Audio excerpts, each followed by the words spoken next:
એવું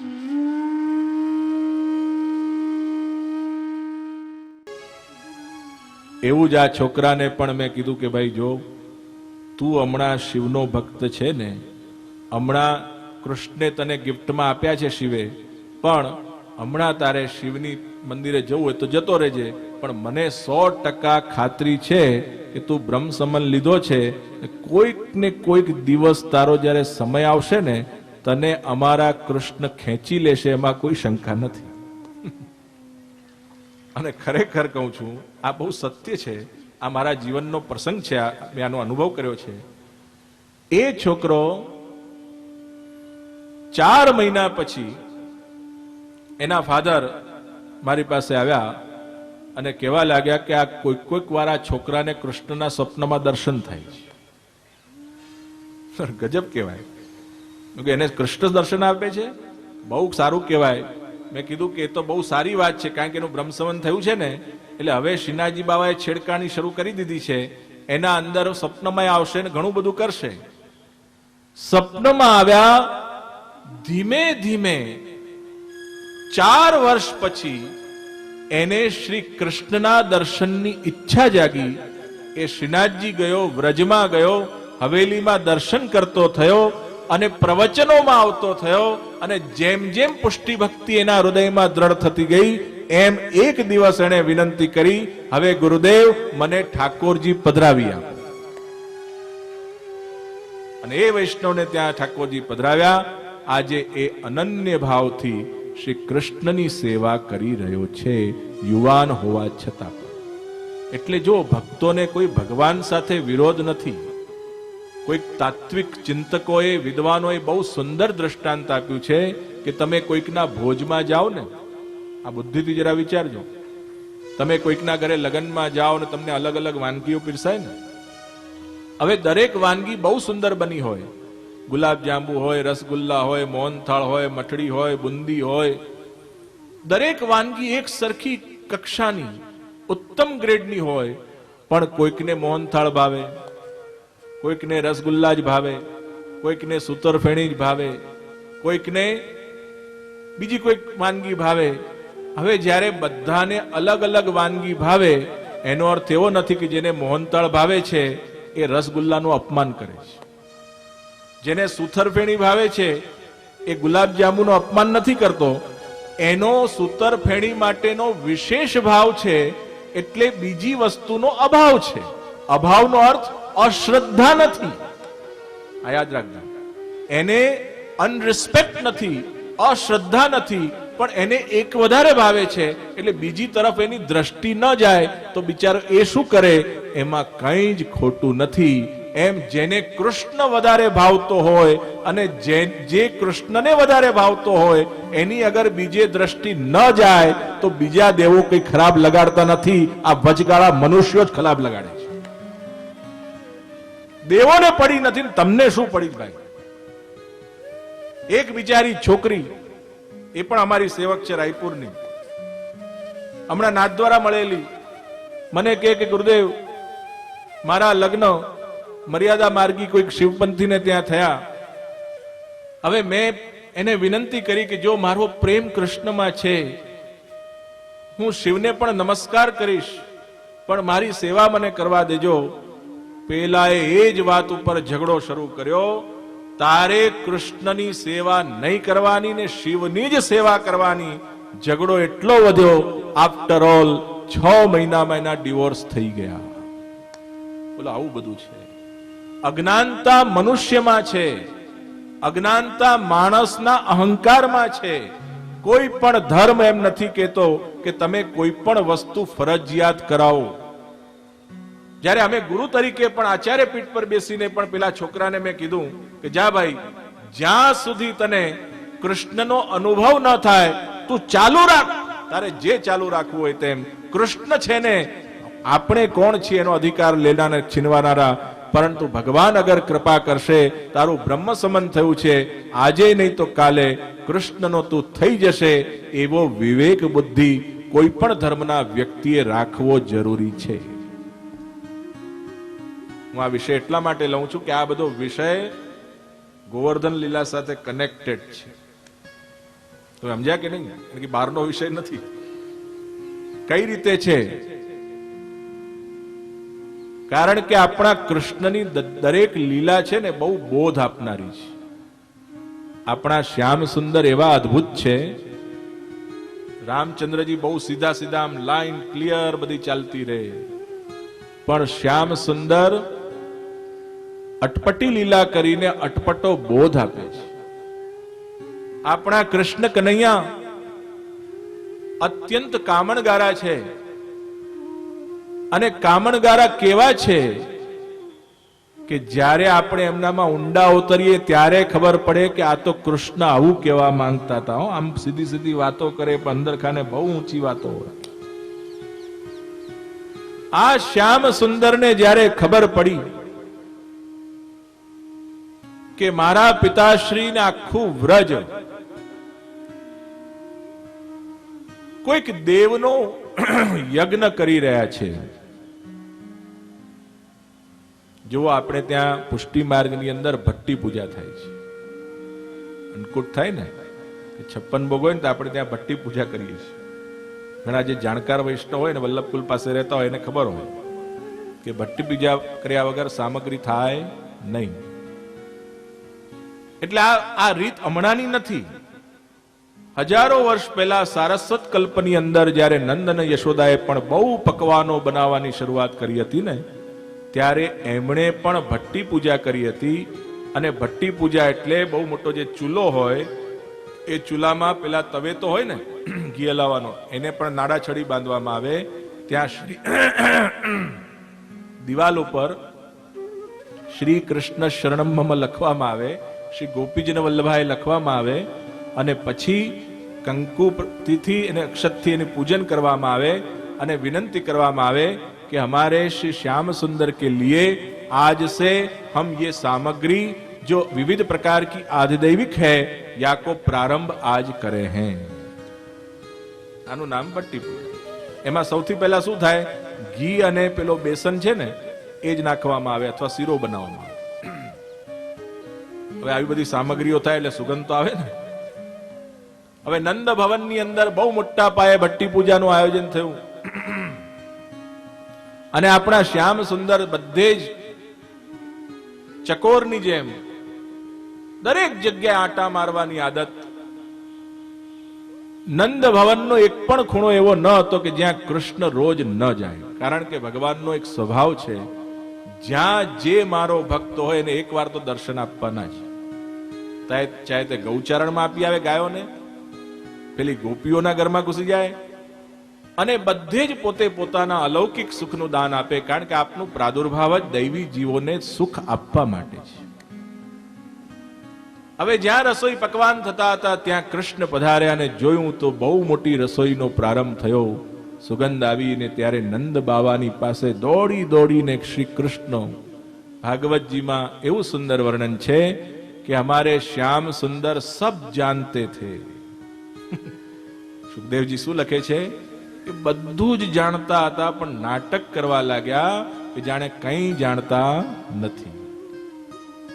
અને સૌથી પહેલા આવીને ક્યાં બેઠા? નંદ બાવાના ખોળામાં જઈને બેસી ગયા. જુઓ, કોઈ પણ છોકરો અને નાનો બાળક અચાનક વધુ જ્યારે કોઈ દિવસ લાડ કરવા લાગે ને તો સમજવું કે કંઈક દાળમાં કાળું છે. આ શ્રીજી બાબા આપણા કૃષ્ણ કનૈયાએ પણ વિચાર્યું કે આજ તો મેં મેરે બાબા की गोदी में बैठूंगो.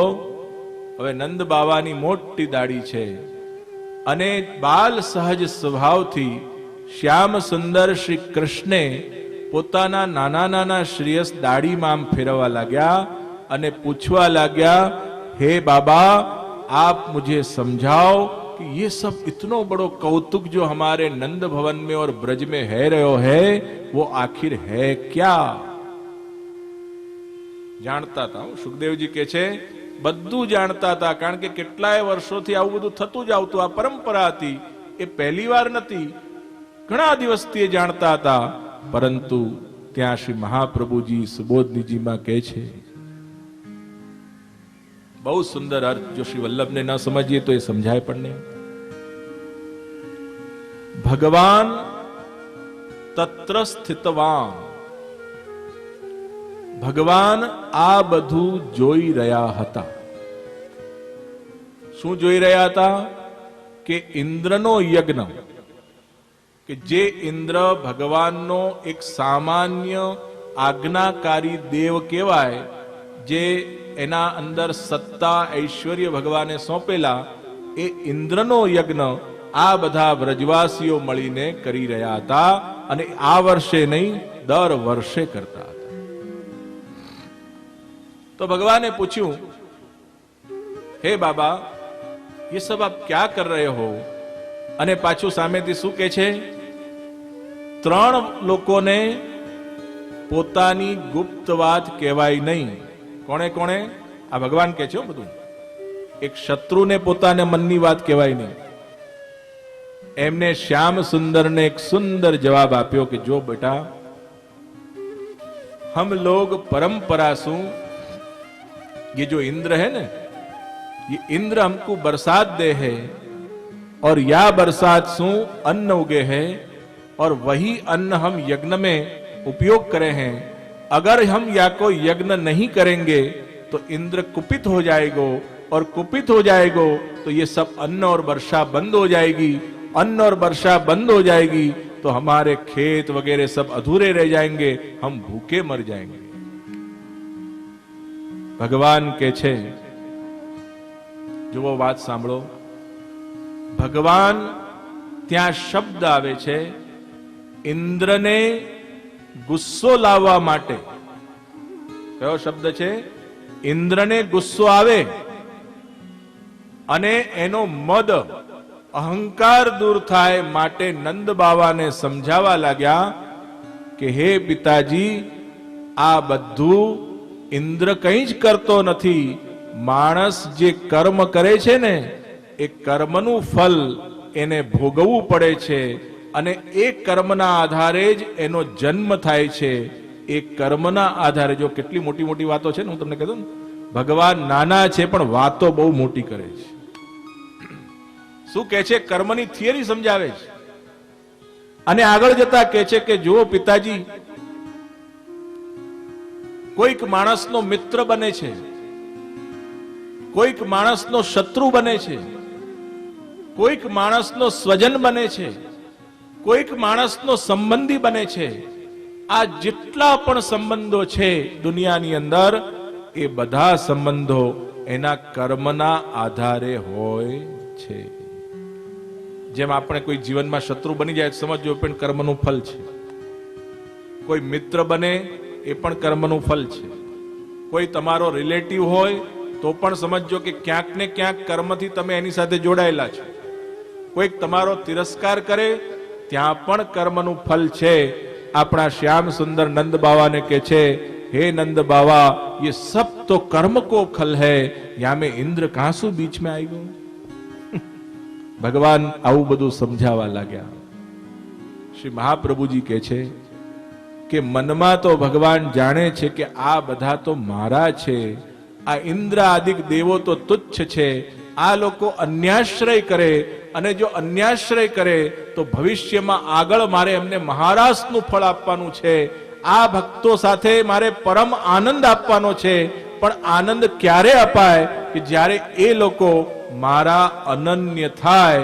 જેમ તુલસીદાસ અનન્ય હતા, કારણ કે એમને અત્યધિક પ્રેમ હતો. જેમ સૂરદાસ અરુ કામરિયા પર ચડે ન દૂજો રંગ, સૂરદાસમાં પણ અન્યતા હતી, એમ આ વ્રજ ભક્તો પણ મારા જ બની જાય. હવે સમજાયું આ લીલા? એટલે શ્યામ સુંદરે नंद बाबा ने कीधु कि बाबा मैं आपसे कछु कहूं. नंदराय जी कहवा लग्या कि बेटा तू तो हमारो प्राण प्यारो है, हमको तू बहुत पसंद है, तू जो कहेगो हम सुनेंगे. त्यारे श्री कृष्ण भगवान कहवा लग्या कि आप लोग जे आ यज्ञ करो छो ने, ए यज्ञ में कोई विधि विधान नहीं. आ बहुत मोटो पॉइंट छे, समझो. भगवाने वातो कई फालतू नहीं करी. भगवाने परफेक्ट लॉजिक साथे बात करी छे कि हे नंद बाबा, આપનો જે આ યજ્ઞ ચાય છે એ વિધિ વિધાન વાળો કે કોઈ સ્માર્ત વિધાન નથી, અને આવો કોઈક યજ્ઞ કરશો તો એનું કોઈ ફળ નથી, એમાં ઇન્દ્ર વચ્ચે આવતો જ નથી, કારણ કે એનું કોઈ ફળ જ નથી. ખ્યાલ આવ્યો? અને કદાચ કોઈક ફળ આપે છે ઇન્દ્ર તો લૌકિક ભાવથી આપે છે, પરંતુ આવા યજ્ઞો એ ફળતા નથી, કારણ કે એમાં વેદનો સંબંધ નથી. આ વાત મહાપ્રભુજીએ કરી. એટલા માટે ભગવાને નંદ બાવાને રોક્યા છે અને પછી આજ્ઞા કરી છે. શું કરી? શ્રી આચાર્ય ચરણ કહે છે કે આ બધા વ્રજવાસીઓને ભગવાનની એવી ઈચ્છા હતી કે એ મારા સિવાય બીજે ક્યાંય ન જાય, એટલે ભગવાને કીધું કે દેખો मैं आपको एक ऐसो देव बताऊं हूं कि जो देव आपके सब इच्छा की पूर्ति करेगो, और वो देव है हमारो देव श्री गोवर्धन राणो. बोलो प्रेम थी गाओ. श्री गोवर्धन राणो हमारो देव श्री गोवर्धन राणो हमारो देव श्री गोवर्धन राणो. શું કહે છે ઠાકોરજી? हमारो देव श्री गोवर्धन राणो. हे पिताजी, આપણો દેવ આ સામે જે ગિરિરાજ પર્વત છે ને એ જ આપણો દેવ છે. અને એ દેવ કેવો છે? પેલો ઇન્દ્ર તો બોલતોય નથી ને ચાલતોય નથી, પરંતુ મારો દેવ તો બોલશે. જ્યારે તમે એને ભોગ ધરશો ને તો એ હાથેથી ખાશે. તો વ્રજવાસીઓ તો બહુ ભોળા છે. તો વ્રજવાસીઓએ શ્રી કૃષ્ણને કીધું કે બેટા, हमको लगे कि हम बहुत पुरानी पुरानी रूढ़ियों में पड़ गए, अज्ञानता से जानबूझ जानते नहीं है. तू जैसो करेगो, तू जैसो कहेगो वैसो ही हम कर देंगे. હવે લીલી ઝંડી મળી, અને જ્યાં શ્યામ સુંદર ને લીલી ઝંડી મળી તો श्याम सुंदरे हजी एक बार पिताजी ने कीधु, पिताजी अभी भी आप सोच लो, आप ऐसो मत समझो कि मैं जो कह रही हूं वही आप करो. आपकी बुद्धि में लगे कि ये करवे जैसो होय तो ये आप करियो, नहीं तो ना पाड़ दीजो. जो श्याम सुंदर ना शब्दों भागवत जी में छे, भगवान के छे कि हूँ मारी बुद्धि बीजा ऊपर थोपतो नथी. हूँ एक बार साची वस्तु कही दऊं छू, साची वस्तु तमारा आत्मा नी अंदर प्रेरणा करूं छू. હવે યાદ રાખજો, આ શબ્દો પર ધ્યાન આપો. જ્યારે માણસ કોઈ પણ દુષ્કર્મ કરે છે ત્યારે આત્મામાંથી એક અવાજ નીકળે છે, આમ કરવું જોઈએ નહીં. કીધું ને ભગવાને? કોણે કીધું? ભગવાને. જ્યારે પણ દુષ્કર્મ થાય ત્યારે સૌથી પહેલો અવાજ બહારથી આવતો નથી, અંતરાત્માથી અવાજ નીકળે કે હે માનવ, તારે આમ કરવાનું નથી. ભગવાન એને કહી દીધું, પછી એનું અનુસરણ જીવાત્માએ કરવાનું છે. એમ નંદરાયજીને કહી દીધું, પણ નંદરાયજી કહે છે બેટા अब कोई शंका नहीं है हमारे में, कारण के બધા પોતા ભગવાનના ભક્તો હતા ને, ભગવાન સાથે જોડાયેલા હતા, એટલે ભગવાનની વાત કોઈ દિવસ ઉઠાપે નહીં. अब तू बता हमको क्या करना है. ત્યાં अपना श्याम सुंदरे कीधु, बाबा चलो आज अपन सब बड़ी शोभा यात्रा लेके और हमारे देव श्री गिरिराज जी की तरेटी में जाएं और वहां उनको पूजन करेंगे, उनको भोग धराएंगे, उनकी परिक्रमा करेंगे, उनकी गायों को घास डालेंगे और छोटे छोटे बड़े सुंदर यज्ञ करेंगे, ब्राह्मणों का मान करेंगे, और कई प्रकार के जो गरीब हैं, जो चमार हैं, जो चांडाल हैं, उनको भी हम भोजन कराएंगे. उसके बाद हमारे देव को ये करेंगे. बोलो आपको मंजूर है? ત્યારે આપણા શ્રી નંદ બાબા કહેવા લાગ્યા કે કનૈયા, तूने जो भी कहो वो सब हम करेंगे.